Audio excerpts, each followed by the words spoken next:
అందరికీ నమస్కారం. స్వామి వాసుదేవానంద స్మృతులను ఈరోజు చూద్దాం.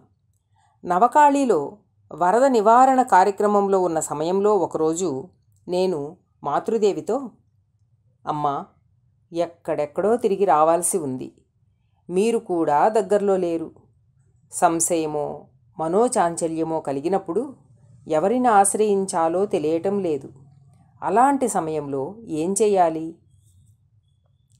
గురుదేవుల ఛాయాచిత్రాన్ని సదా నీ వద్ద ఉంచుకో. ఆయన ఎల్లప్పుడూ నీతో ఉంటున్నట్లు, నిన్ను గమనిస్తూ ఉన్నట్లు భావించు. ఏ సమస్య తలెత్తినా ఆయననే ప్రార్థించు.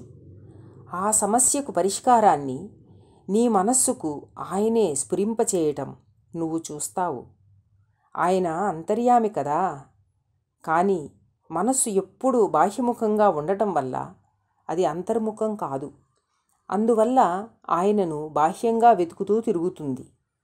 నువ్వు దేనికోసం ప్రార్థించినా నిజానికది నీకు తప్పక కావలసిందైతే అందుకు సమాధానం లోపల నుండి దానంతటదే రావటాన్ని చూస్తావు. మనోవాక్కాయాలు ఒక్కటే ప్రార్థన చేస్తే ఆయన ఆలకిస్తారు, కావలసింది చేస్తారు. గురుదేవుల అనుగ్రహం వల్ల వారి కృపాపరిధిలోకి వచ్చిన వారందరికీ ఇదే ఆఖరు జన్మ. వారికి ఇక భయం అక్కరలేదు.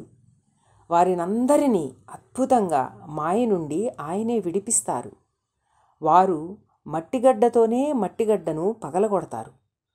ఆయన కృప వల్ల ముక్తుడైపోతే మేఘాలు లేని నీలాకాశంలో ఎగిరే పక్షిలా ఆనందంగా ఆయన మహత్వాన్ని గానం చేస్తూ సంచరించవచ్చు.